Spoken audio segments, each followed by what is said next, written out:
Hello and welcome. Hello. Yeah, if you keep the chat overlay on, if you turn it off like halfway through, it'll delete the entire chat and then it will start Okay, again. yeah, I'll put it on in a sec. Cool. Hope everyone's doing well on the stream. How do we check if it's actually going out live to where we want it to go? I have to refresh. Yeah, it is. You are live and Be the Change Collective is live also. That's good. Yeah, and we're going to Facebook, YouTube as well. So sadly, Mia couldn't be here today. She couldn't make it. But we were doing this live stream to talk about how to give yourself forgiveness to check up on, well, to follow up from last week's meeting, which where Mia did the presentation on how to give self-forgiveness, which was a really good meeting. There's a lot of good energy, wasn't there? But how's your week been? Anyway. My week's been awesome. I have been constantly doing something and yeah, getting things ironed out, using my calendar, getting things like organized and stuff, and so I know what I'm doing, and that's working really well. I also have decided, yeah, I'm going to be flying abroad either next month or early July, but not entirely sure about the details yet. So yeah, that's me really. But in your case, you moved house yesterday, didn't you? Yeah, we moved out. Was it yesterday? Yeah. So I'm in an Airbnb currently in Torquay, which is why my scenery is slightly different to normal behind me. But yeah, it's nice. It was quite stressful moving, like packing the house up and everything. It's a lot to deal with, isn't it? But yeah, we're here for a week, and then I think we're going abroad as well. So yeah, things are moving along quite nicely with the plans and stuff in France. So I think we'll get France. Portugal's letting people in, which is good, but Spain currently isn't either. Not just anyone. So yeah, that's we're here for until the end of this month, I think, and then we're off. But so we can continue doing this, thank God, because of the internet, I guess. Yeah. So yeah, we talk about how to give yourself forgiveness. I want to bring the chat up. So if anyone is on here, please let us know. I can put it on here. Please let us know.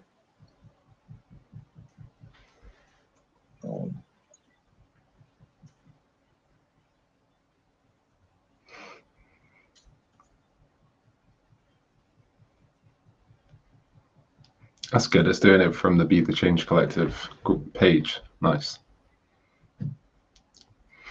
Yeah, that's good. This is like the second time we've done this kind of event now.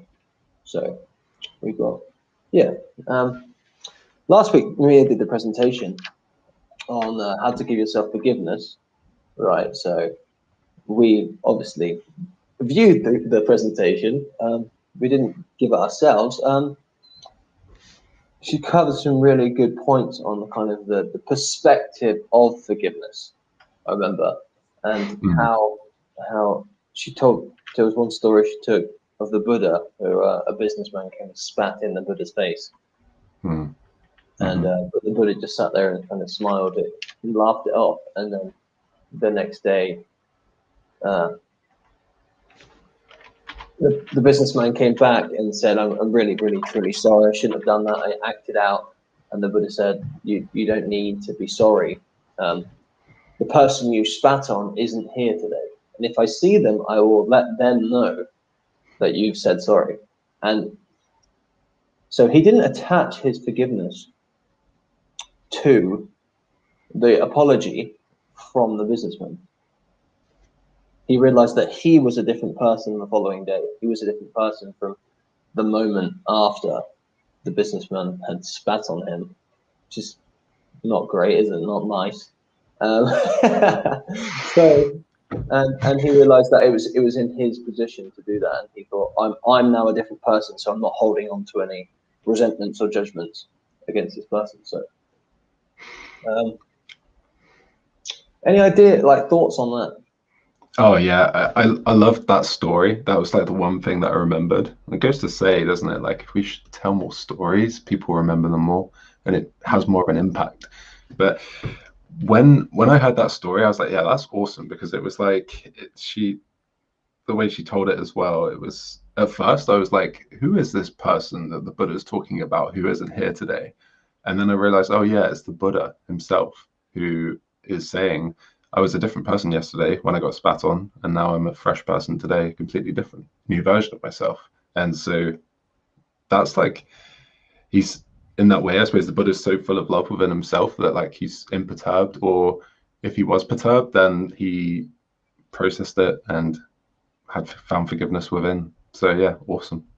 Really good Mm. story. Yeah, I was the same actually. I was like, well, who isn't the same person? And I kind of thought he was saying that the businessman wasn't the same person as he was yesterday. So he didn't have to say sorry, but it wasn't. It was actually he took responsibility for the situation and his own forgiveness in a way, and that's a way of saying I'm not the same person I was yesterday. So like he even said like you don't need to forgive, like you don't need to say sorry to me because the person you spat on isn't here. So he didn't have any attachment to any apology. So that's a quite an eye-opening story. Yeah, and yeah, I like you say, we definitely need to tell more stories. The idea of forgiving yourself, I suppose, is in contrast to that would be that you you don't. How would that work? Like in that sense. So the businessman came and said sorry and said you don't need to say sorry because I'm not the same person as I was yesterday. Because the Buddha, if the Buddha had felt any kind of emotion related to that abuse of being spat on, like any negative emotion that the Buddha had attached within himself, if he then took the time to process and make peace with the emotion, the forgiveness towards the businessman would then be a natural byproduct of him forgiving the emotion within himself, with the Buddha forgiving the emotion within himself.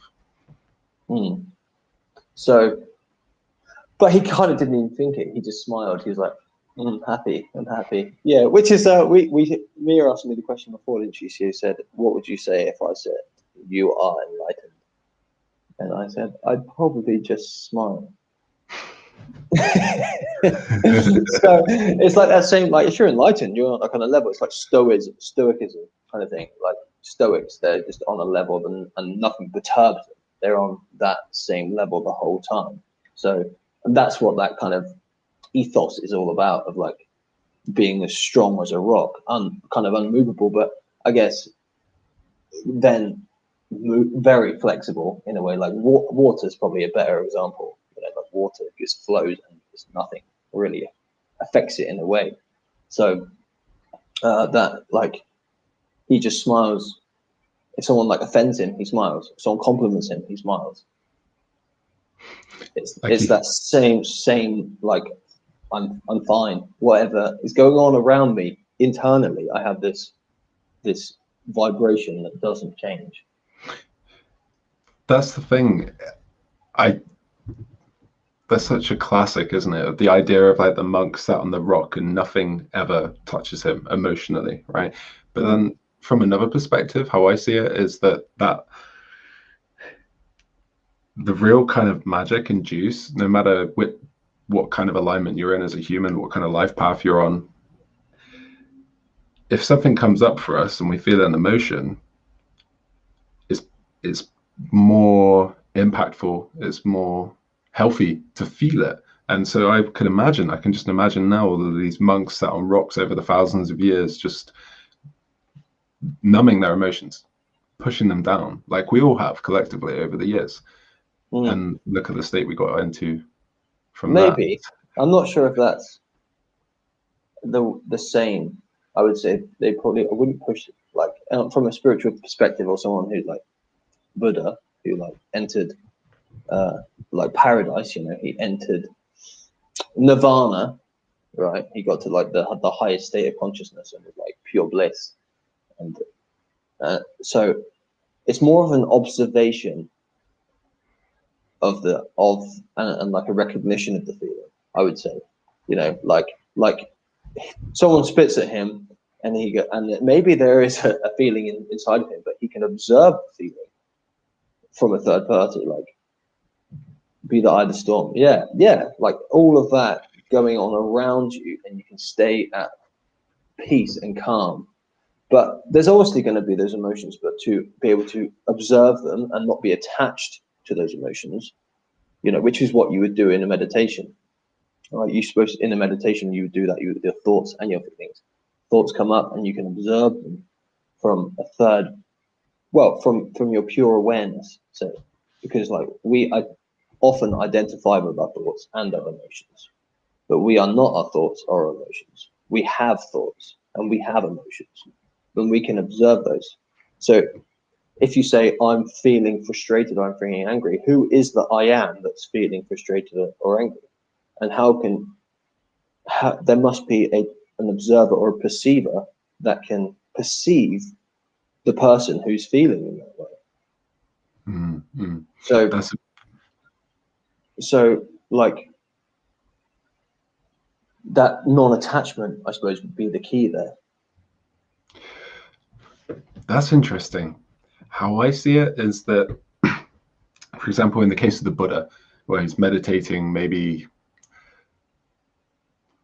2 hours a day, 3, 4, 5, 6, and he's raised his level of consciousness up to such a peak that it's like filling up your love energy tank. Like we've been through the whole love energy cultivation and explaining that, and how you fill up your love tank within yourself, and you're so full of love. And then also in the Buddhist case as well, just being so aware of the need for humility and compassion.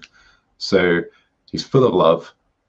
He's naturally, he's focused on having humility and compassion for everybody else around him, because that's what he feels for himself. And then someone comes and spits on him, and because his love is so high within himself, he's able to smile. Whereas someone who wasn't so in love with themselves would react in a different way. So in that sense, maybe it would take a bit more than spitting to wipe the smile off the Buddha's face. Yeah, or maybe you couldn't wipe the smile off his face, and that's kind of the thing. Maybe, yeah, like but we don't know. Like on this story, all this says is that he smiled. Yeah, and then the businessman was like, "What the hell? I've never spat on someone they smiled. Like this is weird." So then, it offends. He gets home and he's thinking about it so much. He's like offended, and he's like, "Oh, well, in a way, he's like, oh, he shouldn't have reacted like that. It blew his mind, But like in the story, it doesn't say what was going on inside the Buddha's mind and body. It doesn't say like he felt frustration, but he just smiled because he wasn't attached to his feelings in that way. He could observe them, because he's not attached to his physical body or his thoughts or his feelings. He's awareness, and he can observe things for what they are. But then if he did actually have an emotional reaction to that being spat on, how would he have handled that? Or maybe he just didn't, because being a human, he would have had emotions. So yeah, non-attachment, or still feeling those emotions through to process them, but also kind of realizing that it's an emotion that I can move around my body, I can transmute it and do what I want. So in that case, non-attachment. Mm-hmm. I mean, it's been quite a theme at the moment in my life. Is something like it's about not being too attached to my emotions and not letting those run your life, because we all have emotions, but if you make emotional decisions all the time, then that's not a good thing. You're supposed to follow your heart, which is like your higher purpose, your desires in a way, but not like your primal needs kind of thing. Or like just how you're feeling. Like if you're trying to start a new business, or you're trying to achieve something and you get downhearted, if you were too attached to your emotions, then you could just be like, oh, I'm not doing it anymore, because you're letting your emotions control what you do. But instead having that higher perspective and observing those emotions, saying, oh, this emotion is coming up, and that's all right. I can see it for what it is. It's not me. I am feeling frustrated. I'm feeling downhearted. I am feeling offended, but I am not offended. I am not those things.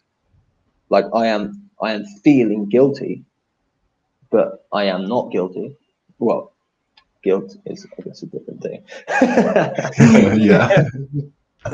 But it's funny how we can, like, the subject, this, the subject is how to give yourself forgiveness, and now we're talking about kind of the perspective of forgiveness and how, like, those feelings are inside. Yeah, no, it's a good conversation to talk about the Buddha, in that sense. And but however it was that he dealt with the offense, if he was just observing the emotions, or he was so on such a high level and so, like, blissful and joyful that it just didn't affect him at all, and there was no emotion reaction at all. He was just like a bug splat on the windscreen kind of thing. It was like nothing to him. And then it was just like the next day he'd just forgotten about it, because he said he wasn't the same person as yesterday, which is an interesting thing. It's like, if just literally the next day, and the businessman was like all up in arms about it, like, oh, I've done something and it didn't affect him the way it should have affected him, and now he's all stressed out and he had to come back and say sorry because that was his, like, conscience. The Buddha said, you don't need to say sorry to anyone because the person you spat on isn't here. Right. So I guess in that sense, he was also saying to the businessman, the person who spat on me isn't here kind of either. So like, he's saying you didn't need to actually say sorry. All you needed to do was realize that you're not the same person now.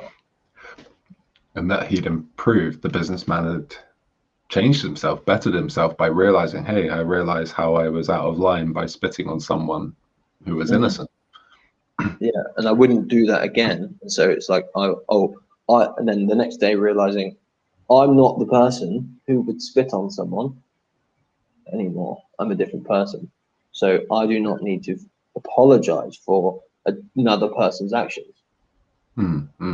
It's almost as well like how the businessman spits on the Buddha, and that's like abusing innocence, right? If the Buddha was completely innocent, so let's assume that the Buddha was completely innocent. Businessman spits on the innocent Buddha, and then the Buddha doesn't react in a kind of equally abusive or destructive way, and that then breaks the cycle of abuse, and then then the other guy is just left feeling guilty. So and then from that birthed his more compassionate nature moving forward. So it was almost like a ripple effect. The Buddha cutting that abuse cycle, and now this guy's going to go out into his life and probably not going to be as abusive anymore. So you think to, well, he kind of had a bit, he repented in a way. He did a U-turn and was like, oh, I need to go and say sorry. And I guess he, being so used to reaction, that he was like shocked. He was like, what happened there? That like his world was flipped upside down, kind of, in a way, because it was like, he was like, how can this person react in that way? That's not how the world kind of works. It's like, oh, things are different to what they seem. And like realizing that the Buddha is exactly not what it seems, for sure. So let's say, because like the subject here is how to give yourself forgiveness, not necessarily how to forgive someone else. But I almost got there then when I was talking about the businessman, how what the Buddha said to the businessman also, he didn't say it like you're a different person, but he said, I'm a different person. So if I see the person who spat on, I'll let him know you're sorry. But in that sense, the businessman apologizing was also futile. It didn't make any difference. So all he had to do was realize that what he'd done was wrong, and then realize that he's not the same person anymore. So let's say there's not two people, it's only one person, and you've done something that has offended yourself. So how to give yourself forgiveness? So it's like, if you could take the lesson from that story, it would be that you are a different person every day. So you don't have to. But we are habitual creatures, you know, and we can be in habits of being not so nice. That is a thing, you know. So it's hard to do that. But if you can realize where you've gone wrong, I mean, if the Buddha and the businessman were the same person, and the Buddha went around spitting on people and then smiling about it, and being like, well, yeah, no, that was a different person, like just now that spat on you.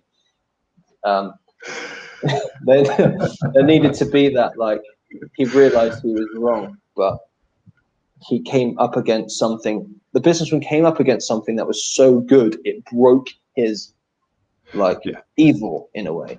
That's it. Like realizing that things didn't have to be done that way anymore. Like there is another way to do things. If you just come onto the stream and you don't actually know what we're talking about, or you wasn't on the meeting last week, we're talking about a story of the Buddha, and there's this businessman who was really angry because the Buddha, all his children and family were just sat listening to the Buddha and not getting anything done per se. So he went there and went and spat on the Buddha because he didn't like him, and the Buddha just smiled about it. And he was shocked that the Buddha didn't react. So when the businessman went home, he was didn't know how to react to the Buddha's reaction, and he thought about it all night and realized what he had done was wrong, and then went back the following day to apologize to the Buddha, and the Buddha said, the person that you spat on is no longer here, so you do not need to apologize. And if I see the person that you spat on, I will let them know that you apologize, but you apologizing is pointless, basically. And I think that was the end of the story, pretty much. And yeah.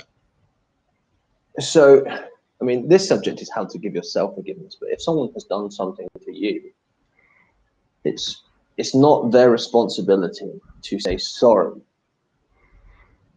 This is what it's teaching us, right? It's like it's within the person to forgive and say, I'm not the same person that you did that to. So I'm not going to worry about that happening. For sure.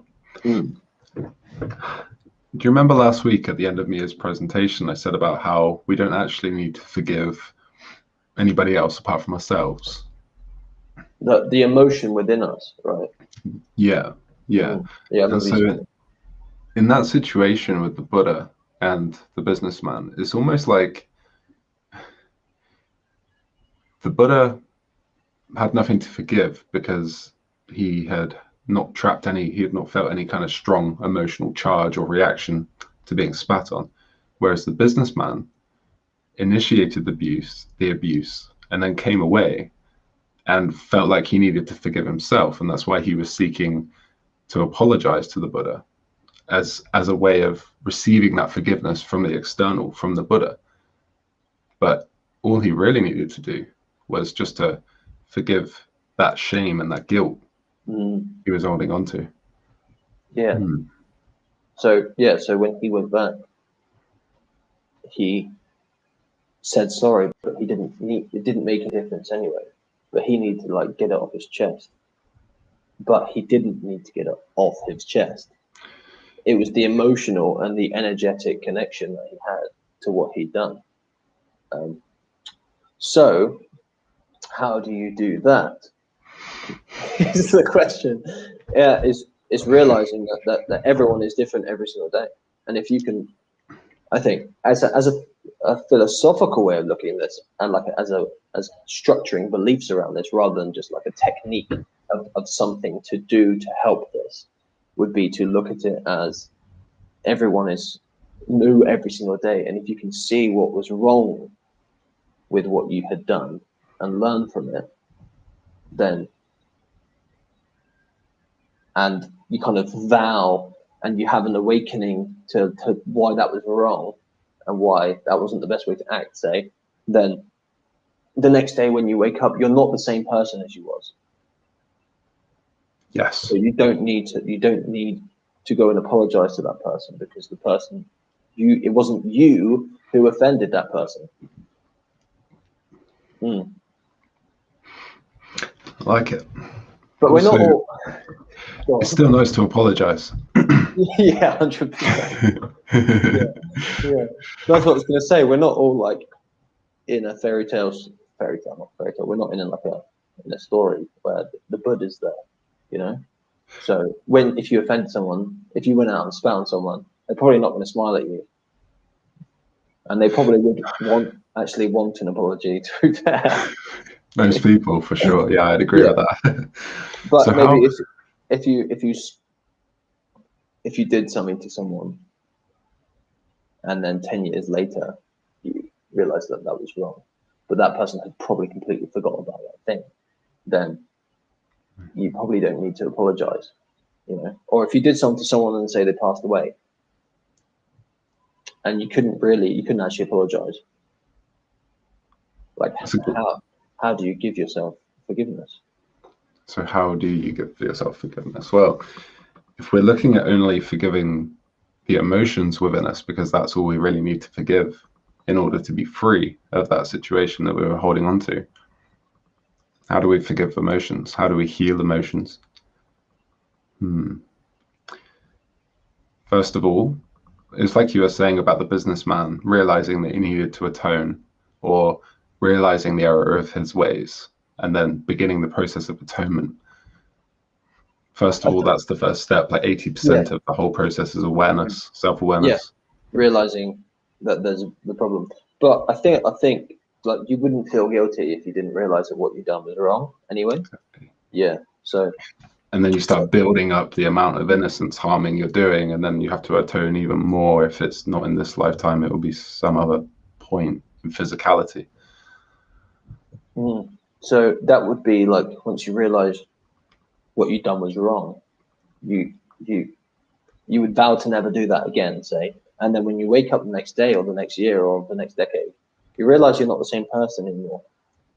So the person that needs forgiving is not you. So if you could come to that perspective, maybe a lot of those feelings could fall away from a psychological, philosophical point of view. And there's obviously things you can actually do instead, like through meditation and other techniques that would help you to release those feelings as well. Yeah, it's like finding compassion, seeing it from a bird's eye view, and finding compassion for that version of yourself who was abusive, for example. But realizing as well, as you said, you're a new version of yourself now, but that version of you that was abusive, just needs compassion. And again, humility. So how do we do that?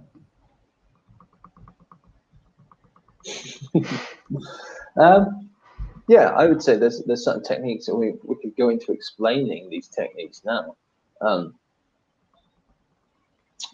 There's certain meditations that we do and we guide people through them in our main events. One of those things I like to, it's called, I got it from someone else. You know, everything we learn from other people most of the time. Called time stepping,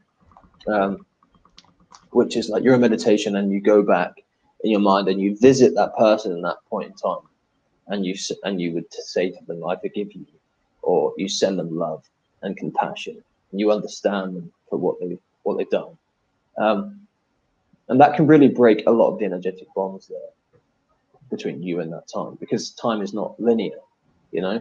On a metaphysical level, time is, there's a lot of explaining to do around that, but most people get that idea these days, like time and space are illusions that hold the construct of reality together, and things can affect one another through time and through space. So there may have been something that's happened in the past that is, the energy is still connected to you in the present. What was the name of that process you were just describing? You called it time something? Time stepping. Time stepping. It's interesting. I've the same thing has been packaged in, as we can all imagine, like in a limited number of ways, like time stepping, timeline therapy, quantum healing, hypnotherapy, inner work, inner child work. So many different ways to describe the same thing, and all done slightly differently, but always pretty much doing exactly the same thing, just working with the subconscious and reprogramming our emotional bodies, essentially using the mental body and also just feeling the emotions. Yeah. So we've got two steps, right, to how to give yourself forgiveness. One is like you repent, you realize what you've done wrong, and then you realize that you're not the same person anymore.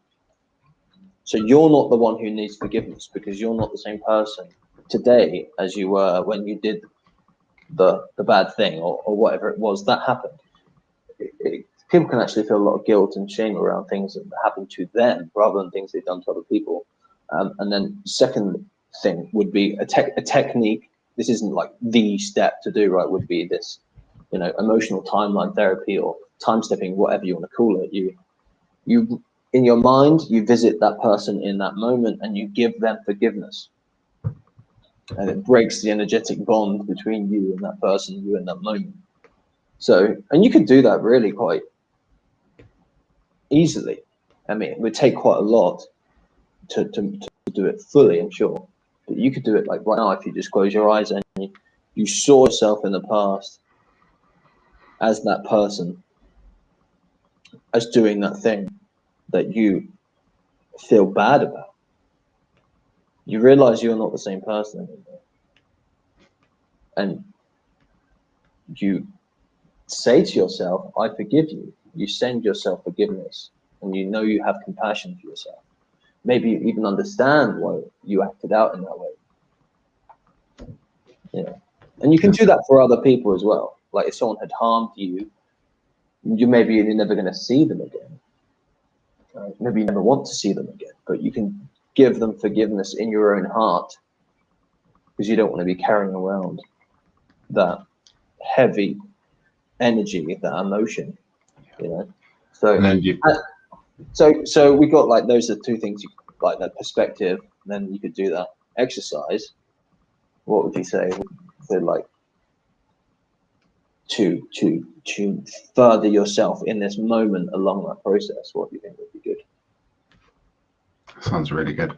Yeah, because it does, doesn't it? It's like do that inner work, and it's like an instant thing. A lot of people, if they just spent 2 weeks of like solid inner work, like every day, well, maybe not every day because the emotions need time to kind of process, but a lot of people could completely shift their life around in like 2 to 4 weeks if just dedicated, going through their memories and what they're holding on to.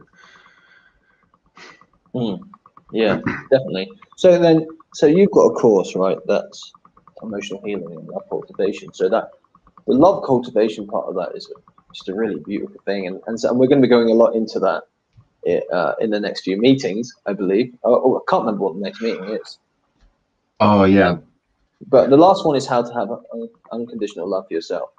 So that's the one Mia and I said about. I said that I wanted to do that one. Did you want to co-present it as well, or? We've got 2 more, haven't we? No. Yeah, there's 2 more. Yeah, I think Mia said she might be open to doing the next one, then I would do the one after because you're moving, and so there was a lot for you to be going on with. Unless, of course, you wanted to do the next one, it's up to you. We'll have a poll. But yeah. So the next one is accepting your flaws and transcending them, and then after that is how to have unconditional love for yourself. So, I mean, a lot of this series has been about sharing there's quite similar ideas throughout, really. But repetition is the mother of learning. So keep those ideas coming into your brain. They will influence your subconscious mind, and you'll end up implementing them into your life. But through this process of how to give yourself forgiveness, so then it's like you change your perspective of it. You realize you're not the same person anymore. You've broken the energetic bond to that moment, say that person, through this technique. And then like her love cultivation would be a huge part of that. Of like that self-love. People talk about self-love, like this whole series we've been doing is about self-love.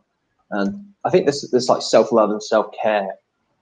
It's like self-care would be like, you know, doing something you enjoy and things like that. But there's just this higher level of self-love that we can all tap into. If we're just the idea of love, like what is love? We've talked about this a lot in this series as well. Like we kind of broken down what a loving relationship is, or like what is love in a relationship. But like love is just an energy. It's a vibration. It's a state of being. Like you can just live in love. You can love what you do, and there is everything in the universe has an energetic signature because everything is energy, right? So yes. So like hate has an energetic signature. You could like recognize hate if you could like measure levels of frequency and so on. With giving out hate, you could register it as a certain energy. And love has energy. And so energy is equally spaced through all time and like equally cast through all time and space all the time. So like it's the same idea as God. Say God is in everything all the time, right? The universe as like a spirit, or you know whatever you want to call it. The Most High is in everything at all times. Yes. So energy permeates everything. So love is an energy that is also permeating everything at all times, and it's an energy that has a frequency that we can tap into. There's a story that I heard, a study. It's quite hard to find. I'm not sure if it's true or not, but it's quite a nice story anyway. They had this machine where they could read the energetic signatures of things that were inside this room. Right. So they got these monks in and put them inside the room to measure their energy, and they got them to meditate on divine love, which is like love between all things, everything, the love that holds the universe together. And they instantly, as soon as they were in the room, these monks, they saw that they were vibrating on a much higher level than the regular person. And when they started to meditate on divine love, on love between all things, they vibrated to such a level that they went off the scale. They couldn't pick them up on the meter anymore. And they thought, oh, we need to update the machine, right? So we need to make it so it can hold, like it can sense more frequency. So they went away and they updated the machine, and they brought the monks back, and they did it again, and they couldn't pick them up again. So they said, oh, we need to broaden the spectrum even more. And they got to a point where they were sensing vibration that nothing in our solar system could actually vibrate to, because of the gravitational pulls and energetic bonds within the solar system. Nothing in the solar system could physically vibrate to this level, so they could sense more than what was possible on Earth. And when they brought them back in, they were vibrating at such a level they couldn't read them again. And it took them a while, but what they actually realized was the monks were vibrating. The energetic signature that they were giving off was the exact same as the machine that's trying to read them. And it couldn't pick them up because it saw the monks as itself. Wow. It's quite incredible. So because they were vibrating on the level that all things were vibrating at, you know, which is love, like divine love. I would say it's peace. and where there is peace, Yeah. there is joy, and there is love. Mm. Which I don't know if that's a true story, but it's like there's vibrations in the universe that we can tap into through these techniques. That's an interesting thing, because in terms of that machine, like a bit of technology that's trying to interpret something non-physical in that way, such as the vibration of love, I can see how the love vibration would get so subtle, because of course there's such a spectrum of it. It could get so subtle that it's no actual physical technology could actually read that. That could be why that happened. But also it's getting into like quantum mechanics, and it's a whole other ball game. Yeah. So I heard that from someone else, and I tried looking it up, and I found it very hard to find. And I actually didn't find it. So it could have just been deleted from the internet, or it could have just been a myth. But either way, it's Sounds good. yeah, it's cool to think about. Yeah. And I would we've got a BBC article here from I want to see that. monks. Yeah. Thank you, Brian. What is this? What have you found? Let's go on it. I'm going. Is this the study that I was just talking about? I hope it is. Wow. Oh yeah, similar. Yeah, brains of Buddhist monks scanned in meditation study, 2011. Yeah, that's interesting. Yeah, that's like an Similar. MRI. Looks like an MRI scanner. Yeah. So like they have Joe Dispenza, when he does his events, he like hooks people's brains up to like MRIs and loads of things, and like measures their brain waves, and like they're in meditation, and they're focusing on the heart, and they're focusing on love, and they're focusing on the best versions of themselves, and joy and happiness and peace and all these amazing things. And what they're finding is that these people's brains are just completely lighting up, and having complete brain coherence. So the front, the back, the left, and the right are all lighting up. All the neurons are firing at once, and the heart is also lighting up as well, in complete coherence. So I don't know what he really means when he says coherence, but I mean, like, I guess it's like when we're thinking, because we have a left and a right brain, and the limbic brain and the cerebellum, different parts of the brain. So when we're doing math or we're thinking about languages, that's a lot of that is the left brain. Whereas the right brain is much more conceptual, it's emotions and those sorts of things, which is interesting again. And so in these meditations, people's brains and their hearts are just coming together as one to create this just intense, amazing experience and alignment. Yeah. So we can all do that as well. It's about taking some time to do that and learning how, and being willing to do that, and giving that time and attention to yourself. Yeah. So I had this a while ago, but so there's only one true currency in the universe, and that's energy. Because everything you do is an energetic exchange between things. If you go and buy something in a shop with money, that money is just energy, because someone perceives it to have value. Once everyone's perception of that value goes away, it's not worth anything anymore. So energy is perception. So, what is perception? It's attention. What are you putting your attention on? And what is attention through our lives is time. So the only true currencies we have are our time and our attention. Yeah. So you spend time and pay attention. Love it. That's why you spend time and pay attention. Like, where would that come from otherwise? Exactly. There are only true currencies. And where do the news and the media want you to be spending your time and attention? They want it on them all the time. They want your attention to be on fear, everything that's going wrong in the world, because our brains are looking for danger all the time. Our brains are looking for sex, food, and danger. When's the next storm coming? And if there's danger, then you can't even think about the food and sex anyway, or the reproduction. Not just about sex, but that procreation. You know, it's like if there's danger all the time, you're in a constant state of fear. And that's what the media want. They want your time and all your attention to be on them.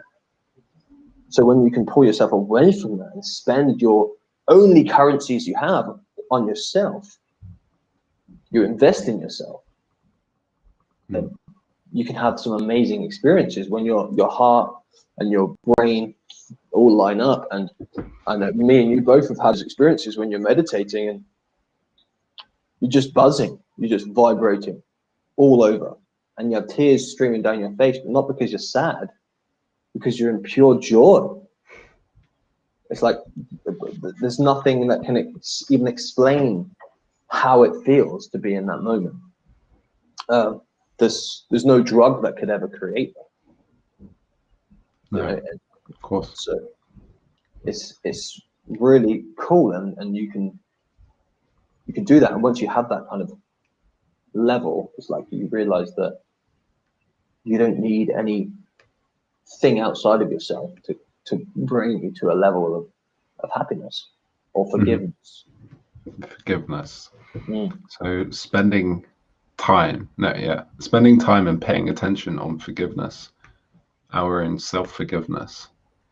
So going back into that love energy cultivation part of things, in regards to emotional healing, it's like we were saying earlier on, we only need to forgive the emotion in order to forgive ourselves and thus everybody else.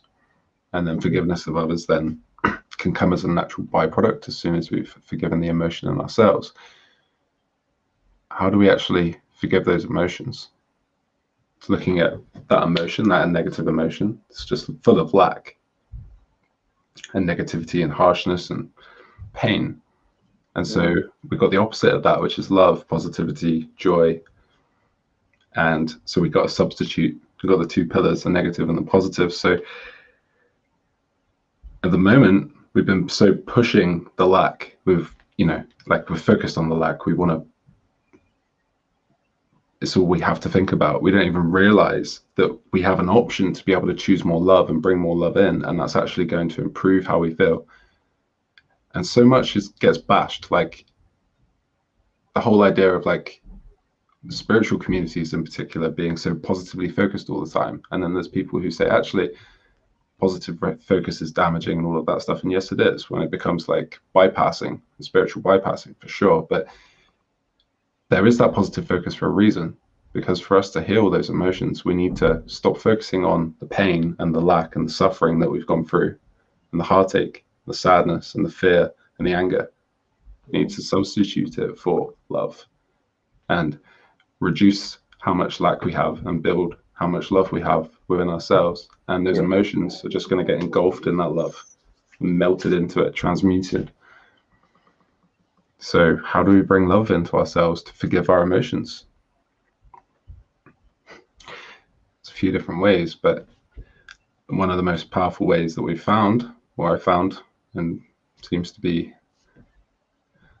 working for a lot of people that I'm speaking with and dealing with and helping, is using a combination of affirmation and visualization. So visualizing a perfect space for ourselves. Could be underneath a waterfall, under a cliff, on a beach, in a meadow.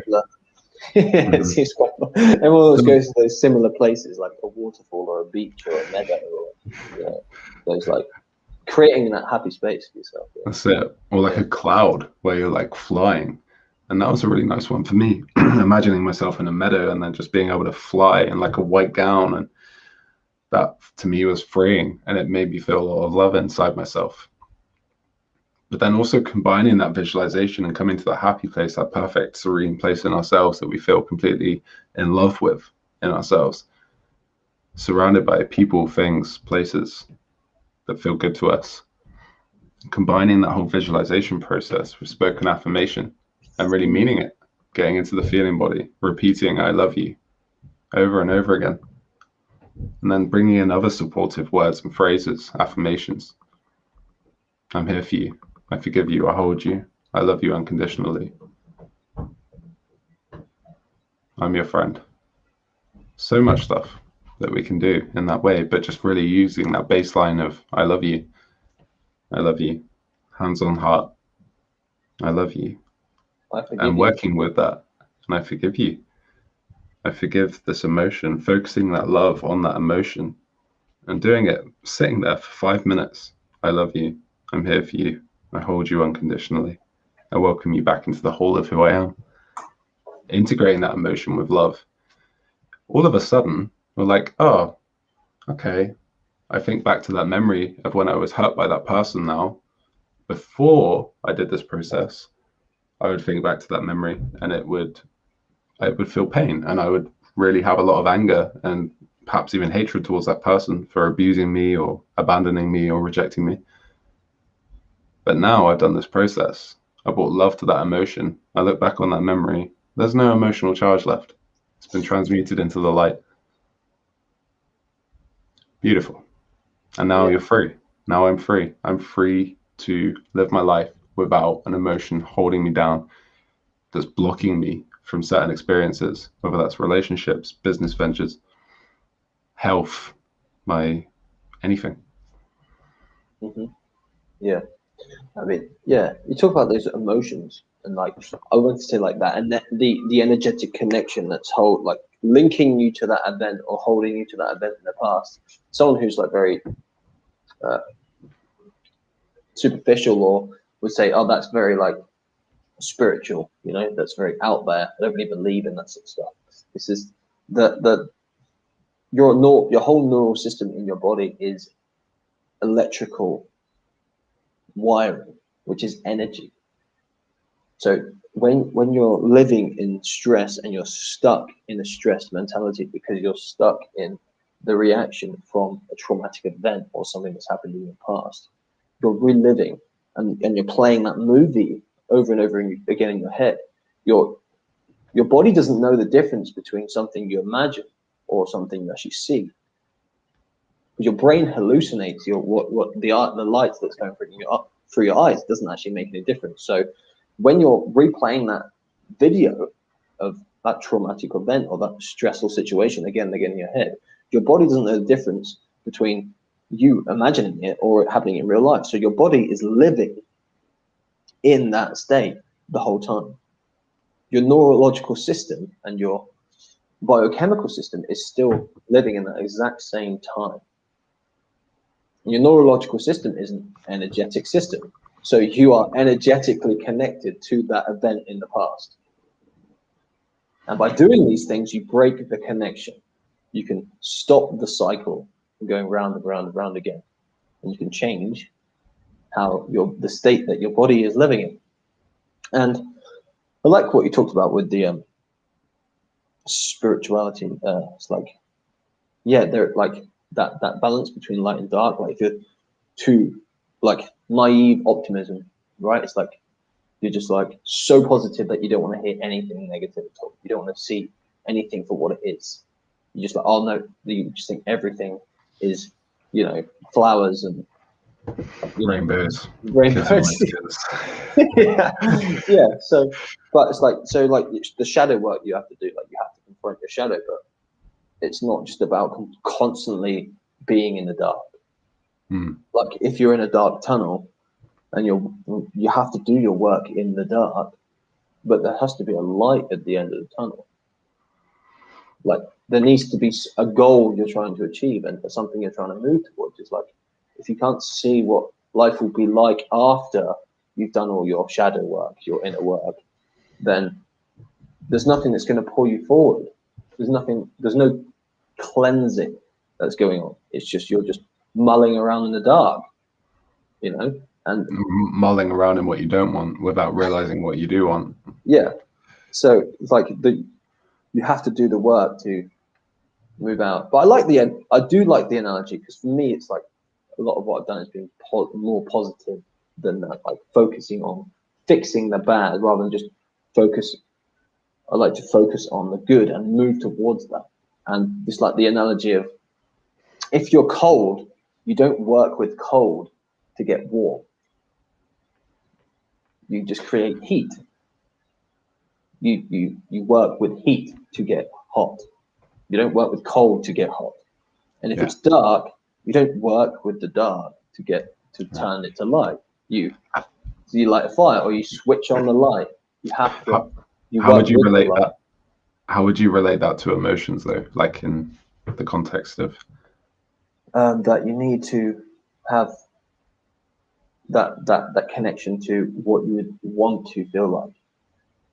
Most therapies, I think, work. Not all therapies that really truly work will replace those negative emotions with the positive emotions.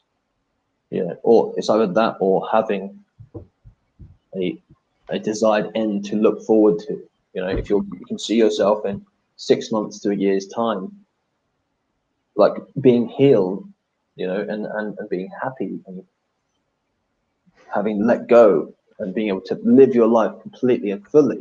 And if you can see that, then and visualize that in your mind, you're reprogramming your whole body to live in that state. Because when you're visualizing it, your body doesn't know whether it's real or not. So your body thinks that's happening.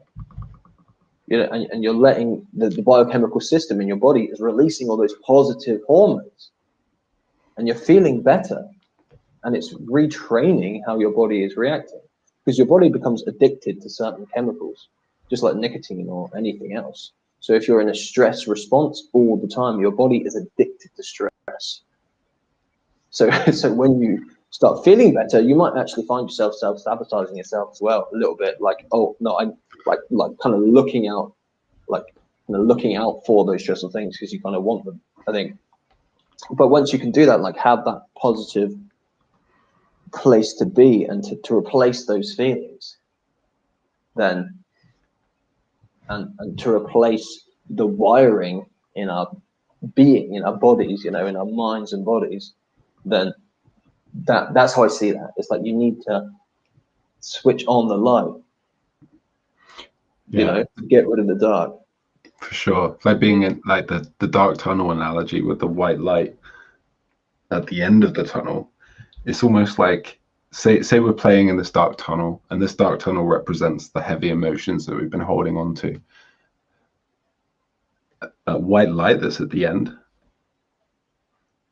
How I see that is like we actually want to take that white light and actually bring it right here into the middle of the dark tunnel, and that white light represents the love, and just pour so much of that light into the middle of the tunnel that it transmutes it all, turns it into gold.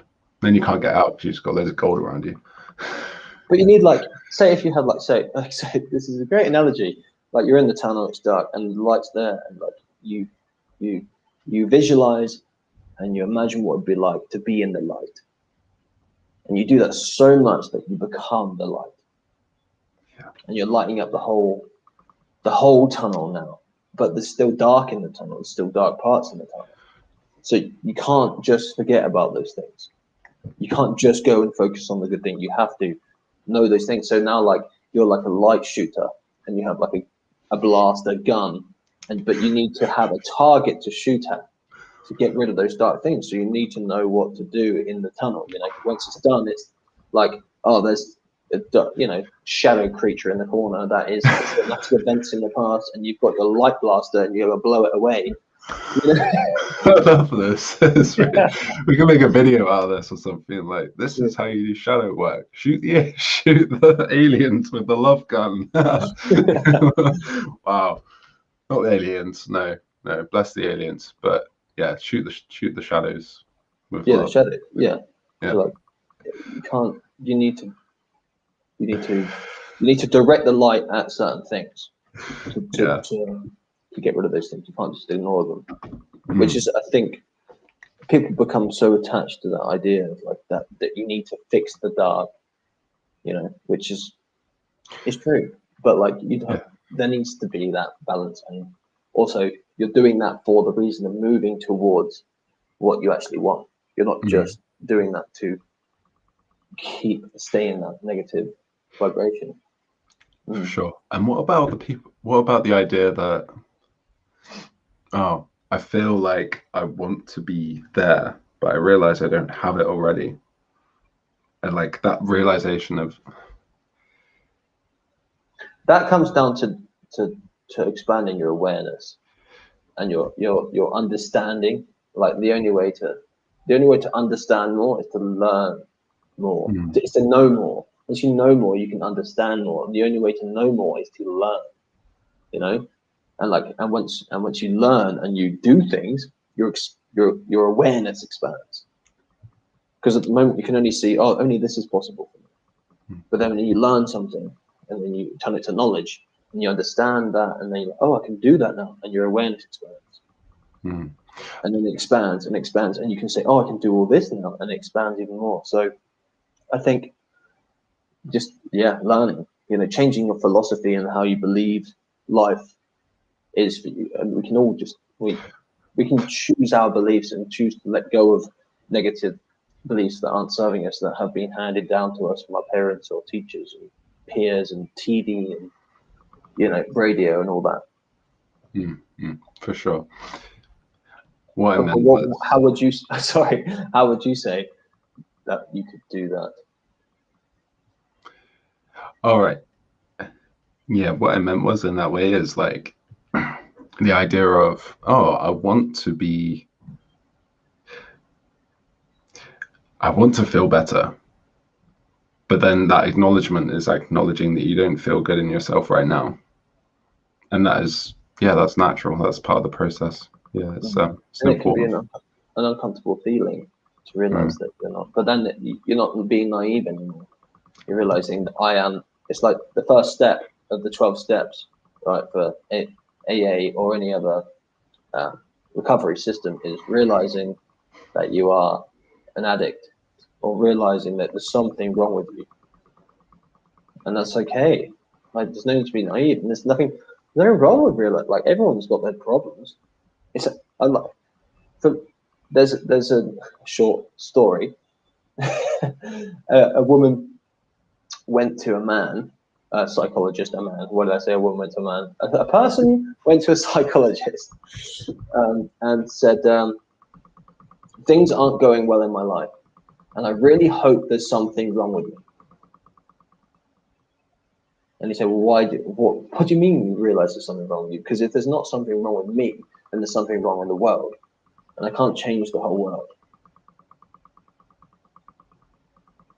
Beautiful. So if I'm looking out for problems, I want to know if I'm doing something wrong, if I'm not being the best I can be, because if I am, then maybe that's the thing that's stopping me from actually achieving what I want. For sure. I think that's I think we covered that quite well, actually. That was a good conversation. That was good conversation. It's interesting. And we got like trying to get how, like, these concepts at the start of how we can bring them into order, out of chaos. Yeah. Absolutely. I think I loved how you started off with like, oh, theory, like, let's keep it theory. And then it was like, right, how to do it. And then we got about halfway through and it was like, how to. So yeah, this is like a complete package in itself. And just taking that time out. I mean, which is like the perspective, right? So if you've done something yesterday that you're not happy about, but you're beating yourself up about it, it's like, to change your perspective of it is realizing you're not the same person who did that. So you're actually, which is like, you changed your understanding of it. And to change your understanding of it, you need to have different knowledge. And to have different knowledge, you need to learn something different. So like that story from the Buddha, we read it, we looked at it, and we learned something from it, and it changed our knowledge and our understanding of things. So like, when we're looking at forgiving ourselves, that usually implies that we've done something either to ourselves or to someone else that we do not feel bad about or does not compliment us. We don't feel good about it. Yeah. So but there's also things that can happen the other way around. But I think, like, if someone's done something to us that we could feel guilty for still, though, because we kind of blame ourselves, can do. Sure. But I think the process is kind of the same in the way. So I think we've wrapped that up pretty good. And next week we're doing accepting your flaws. So which is the full meeting. So you can go to BeTheChangeCollective.com and Oh yeah. which is there, bethechangecollective.com, and you can join one of the meetup groups on meetup.com, and you can attend the meeting next week, which will be accepting your flaws and transcending them, and you can be part of the presentation and other techniques and exercises that we do as a group. But that's it. I'm gonna end it here. Are you doing next week's presentation? I don't know. We'll talk about that. All right. Okay. All right. Sweet. See you in a bit. Thanks for watching.